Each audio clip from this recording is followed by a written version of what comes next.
So I want to pause with some of these attributes, and say these are the attributes that make up dominant culture. 99% of the time, it's benign, right? It's just like a fruit fly. It's like, oh, just get out, that's really annoying, but you keep it moving. In an extreme situation, it turns into Me Too. In an extreme situation, it turns into Black Lives Matter. It turns into immigration reform protests. Because the people who have to endure this treatment without a voice, without any recourse whatsoever, they become fed up. And you get these movements, right? So what is Me Too? What was it born from? It was born from women who had enough with predators in position of power, who felt like, they could take what they wanted whenever they wanted to. Let's get into that. Those in power believe they have a right to emotional and psychological and physical comfort. It's your responsibility to make me comfortable. But for how long? How long, right?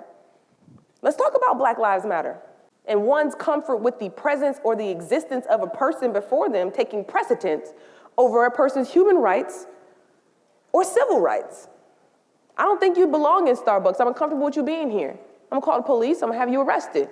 I don't want you here. Other people that I'm more comfortable with, perfectly fine. You, I'm uncomfortable with that. The immigration reform protests have been happening for quite some time, but when they started taking those babies, even conservatives were like, whoa, they're taking babies? Right? Paternalism. You thought you had all the answers. We know what to do with these babies. We got it. We'll disperse them across America. Leave the daddies and the mamas down there. What are you thinking? It's these cultural tendencies in the worst version of these attributes, right? It's the most extreme version of them, but they're real and they're subtle. They didn't start there at the extreme. They've been groomed over time, and now they're so entitled that they're to the point where they feel like they can literally take, I don't know, was it hundreds, thousands? How many babies did they take? And they thought it was okay. What?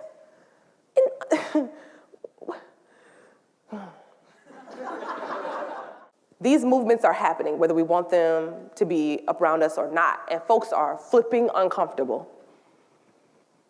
Men are so uncomfortable on the heels of Me Too. If I were them, I'd be uncomfortable too. Things are changing. Me Too started as from an extreme place, like basically sexual predators in the workplace taking advantage of people because they have positions of power and authority. It was spawned from there, like big boulders. But now it's gotten down to this much smaller grain size where women who historically felt like they did not have a choice, they had to endure it, it was just a part of life, are feeling like, wait. We've got the table, we've got the mic. Let's push back on all of this. Let's push back on mansplaining. Let's push back on not having a seat at the table. Like all of these things are happening right now. And so from an HR standpoint, and as a consultant, I get many calls through every week. Every week I get calls. People turning themselves in. I had one person, thrilled it. I was at an event, gave a lady a hug. I think she was okay with the hug, but she might not have been okay with the hug. I felt like things were going okay, but maybe they weren't. I saw in the news that somebody else got in trouble for a hug. I just thought I'd give you a call today. Let you know I hugged somebody, right? Not even sure what her name is. She may give you a call, but I lay myself before you.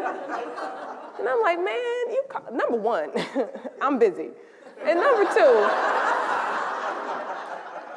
you gave somebody a hug and called HR? That seems like a lot. No, you laugh. You think this is an exaggeration. It is not. Executive teams are explicitly stating, particularly with recruitments, national recruitments in my consultancy, ooh, we'd really like to get a guy for this role, because they're gonna be on the executive team, and we don't wanna say the wrong thing, we don't wanna make someone feel uncomfortable, we don't wanna do that. So just give me a guy, please. It could be a Black guy, it could be a Latin guy. Just make it a dude. And it's like, really? You think every woman is going, what are y'all doing in this community, on this team? Like, let's unpack what y'all doing, right? You're trying to oppress women because you all have some bad propensities. That's just not fair, right? But I don't know if they were really engaging in bad behavior and they wanted to just keep the creepiness to themselves. And they presume every dude's cool with this level of creepiness. I don't know. But what I do know is that in that search, women were being oppressed. I didn't pick up the contract because I don't engage with discriminatory anything, right? There's another contractor out there for you. But I can assure you that there are many men who are at the decision-making table who are just like, hey, I don't want any static and any smoke with this Me Too movement. Let's let it calm down. And then, 2020, we can start rehiring ladies again. Like just crazy things because they are afraid. They are paralyzed with fear. What can we do about it? Talk. What if those people had conversations and got uncomfortable and talked about how they were feeling?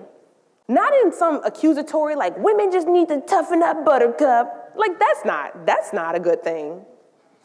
But to say how they are feeling in this moment and ask questions about their behavior or about how people are feeling on the team, like as a collaborative, as a community, to explore this together. But we don't do those things because we'd rather be comfortable, and we double down on our comfort because we are in positions of power and authority. When we're in positions of power and authority, we have all of the right in the world to avoid a conversation if at all possible, as long as you can remain under the radar with your discriminatory practices, right?